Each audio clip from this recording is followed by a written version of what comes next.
really enjoyed it. It was actually surprised at how much I enjoyed it, because when I first read it, it sounds exactly like, Groundhog Day, the time loop, and with Palm Springs came out earlier this year, so it's kind of, or last year. Love that movie. It was so good. Yes, it was so good. And so I was like, well, let's kind of see what this one's about. But you guys did such an interesting take on it, which I really enjoyed. So how did you guys come to be a part of this movie?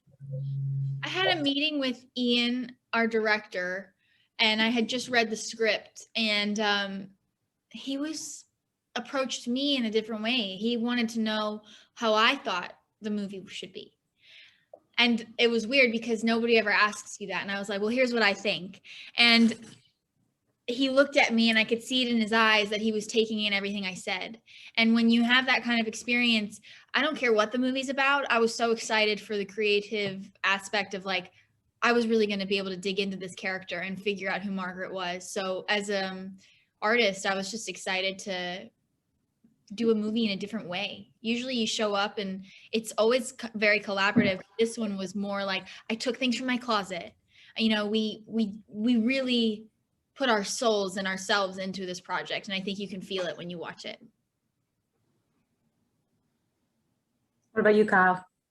Oh, right. You just give such good answers. It's hard to. I always feel like I'm interviewing her too.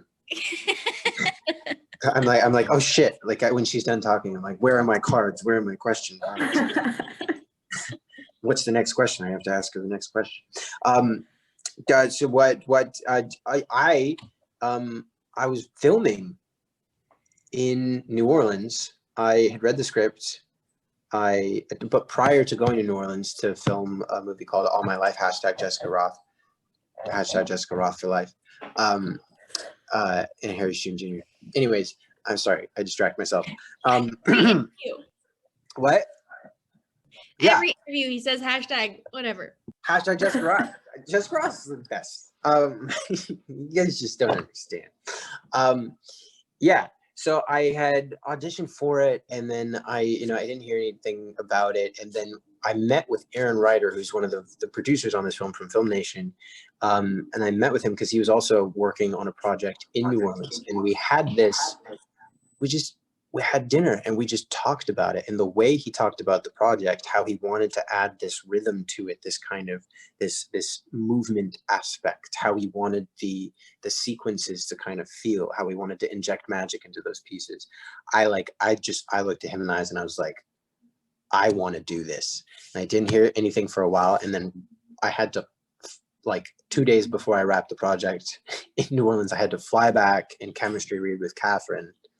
And that went well. And then I had to fly back to New Orleans and finish, and then come back to Los Angeles. And then I think I had a meeting with Amazon, and then they just let me have the part, which come to find out later, Kathryn was the one that told them to do that. So yeah, you're missing a very important factor here.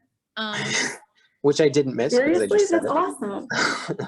I really wanted it to be Kyle. Like the moment I saw that he walked in the room and the way he had his sides all written down, and we had met in like 2017 at the Golden Globes after party, and he was a dancer, an amazing dancer, and we danced the night away, and then I never saw him again.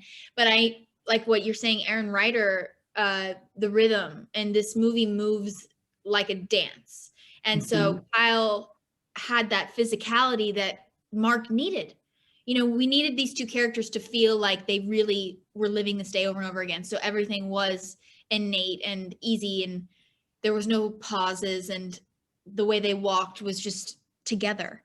And Kyle was probably the only person in the whole world who could have been Mark, and together they created the perfect harmony for this story, and without him it wouldn't have been the same. So I really pushed for Kyle. They had some great actors who were really good, talented, amazing, but I looked at Ian and I was just like, it has to be Kyle, and he was like, I know. I was like, okay. And so it just felt like it was right. It was going to be right. Well, it is right. Watching you two on screen was literally one of the best parts of it. Just how easily the chemistry came first off, and then the banter between the two of you. Was it something that was just, from the get-go there, or was it something you guys kind of worked on as the movie progressed? I think that we have great chemistry. You know, we're just kind of two kids trying to figure this business out, or just trying to be actors. But right before we started the film, Kyle and I watched this movie called Mood Indigo. It's one of my favorite French films. And in the middle of filming, our director looked at us and said, think of this film as like a French film. And we're like, we get it. We understand, because the stakes are so high and the world is so strange and like a fantasy that you have to keep it really grounded and simple. You can't play into any of the audacities of it. You just have to stay still.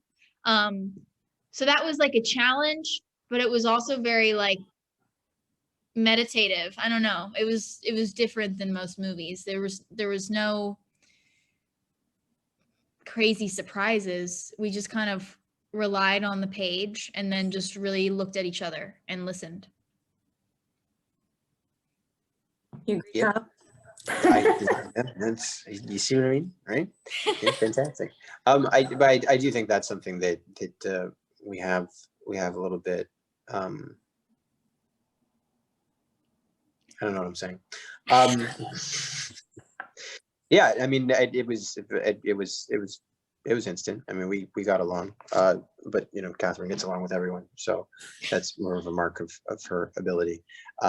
And yeah, I mean, we really made it work.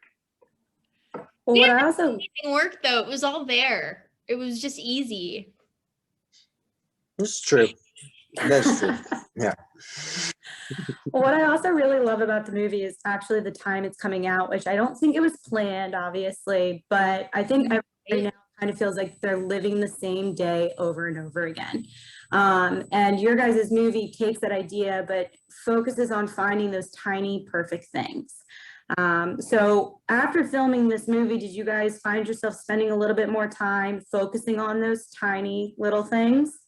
Absolutely. We wrapped just before everything shut down. We were kind of finding out just as our film was ending, and we had to wrap, you know, just like one day early. And we all went home, and then we were stuck inside living the same day over and over again. And I think when you're in that environment, when you're that focused on the same thing, you kind of have to find those things within yourself and around you to really, you have to find all those tiny things to appreciate in order to survive. What about you, Kathryn? Well, we wrapped this movie in March, so it's been almost a year. I had my birthday on set, and my birthday's coming up next Monday. Happy early birthday. Thank you. It's been really special. But the funny thing is that we wrapped the movie and everyone was like, oh, LA is shut down. Like, you have to quarantine. And we were all like, why don't we just stay in Fairhope? Why don't we just stay here and live our life here in Fairhope, Alabama for a little while? And I kind of wish we did, because we could have been there, you know, Kyle, we could have been living this movie over and over again forever. Until it came out. Yeah. Great. Until it came out, and then came back to LA and started doing press. But for me, I feel like I hope that everyone knows that yes, this time loop that we're all living in, we still have a future and there's still hope for better days coming. And it's the same as in this movie. It starts right now. You can't think that tomorrow is never going to come, because it is. So I hope that especially us youngins out there, our future looks so like uncertain. So I hope that everyone can get a little bit of hope from this movie, that the best is yet to come. What's the biggest thing you both learned from filming this movie? That you can't eat cheese fries every day. Oh. I think I thought I was Margaret and I ate whatever I wanted. And let me tell you, there was some good food in Fairhope, Alabama. Really good Southern food. Our landlord, Ashley McKenzie, she would invite us over to dinner with her family, and I was just like living it up. So I think that's my biggest takeaway, is that you can't do that. Yeah, I wish I could eat cheese fries every day too. The problem is I kind of do. We're just gonna let that go. What about you, Kyle? I mean, it was the first time I led a film. So I mean, everything that comes with that. I mean, I loved every second of it. I guess I learned that I really do love it. You know, I mean, every hour of every day, and then, you know, you got 2 hours in the evening, and then you go to sleep, and then you wake up and do the same thing. Yeah, I mean, but I knew that I was gonna love it, and then I did. Gosh, I mean, I learned so much. We'd be here for hours. I learned how to flip tongs and catch a juice box. I learned how to juggle tongs and juice boxes. Yeah, the stuff you do in the very beginning of the movie, that's just like the part of the time loop, is extremely impressive. How many times did you have to practice that to finally nail it? We lost count. I mean, and people would trade in with me because, especially in the first scene, you have to have people saying the lines, because the movement's paired with the lines at the exact times, and we had to. I mean, every little thing you see is a technique that we developed. With you know, we'd have Aaron Ryder there, one of the producers. We had Greg Lessons there as one of the producers. You know, Ian Samuels, our director, my assistant Lane, and the choreographer Gabriel Delvecchio. And I was always there with at least one of them, if not more. And sometimes it'd just be me and Lane from like 1 p.m. to like 11 at night, just running it over and over and over and over and over and over and over and over and over. Shout out Lane. Shout out Lane. Shout Shout out out Bob.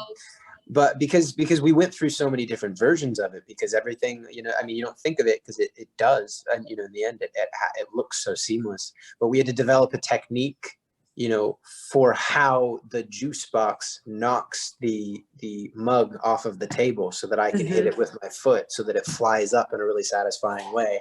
And we made it of a certain material so that it bounces a bit more, and it also makes like this ding sound when you do it, because it's like a tin cup. But like that, I mean, I love that right stuff. You're gonna print this whole.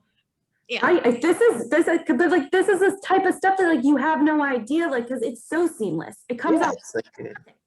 Right, and that's a lot of people don't realize it's a craft that takes hours and hours. 2 months before, I was flipping tongs around with I was practicing grabbing a coffee cup off of the roof of a car without slowing down on a bicycle, which it's not easy to do. I mean, the coffee cup doesn't have coffee in it, but we had a false bottom in there with a certain amount of weight, so that when I launch it, I could aim it so that it lands in the back of the dump truck that's coming towards us. It's incredible. This is why Kyle needed to be Mark. I don't think anyone else would have been able to do this.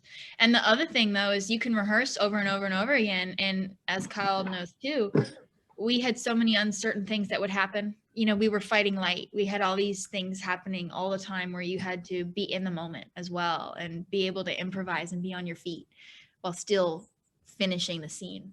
So it was definitely a challenging one. It was truly. I didn't just take away that I can't eat cheese fries every day. Okay, I was just kidding. It was truly a mark to we like the stunt team, as everyone you see on a bike, everyone you see on a skateboard, everyone driving a car has a very, very specific timing and mark to hit. And so you need trained professionals to do that. And not a single one of them messed up one time.